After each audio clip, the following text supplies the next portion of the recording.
আল্লাহর রহমতে 3 মাস ট্রিটমেন্টে একবারেই বলা চলে ভালো অবস্থার মধ্যে চলে আসছে। সামান্য একটু সমস্যা মনে হয়, যার জন্য চালাই যেতেছি। মারতেছেন অল্প মাগো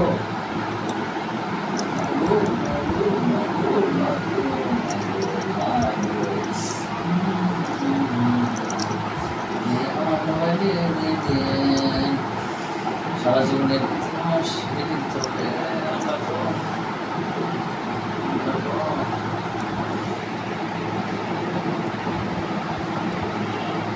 আমি আগে যখন বুঝতাম না, তখন কেটস করলে কেটসে যখন পায়ে চাপ খেয়ে থাকে, তখন কোথাও কোনো সমস্যা থাকলে অটোমেটিক ব্রেনে ধরে ফেলে যে এটা এই সমস্যা আছে।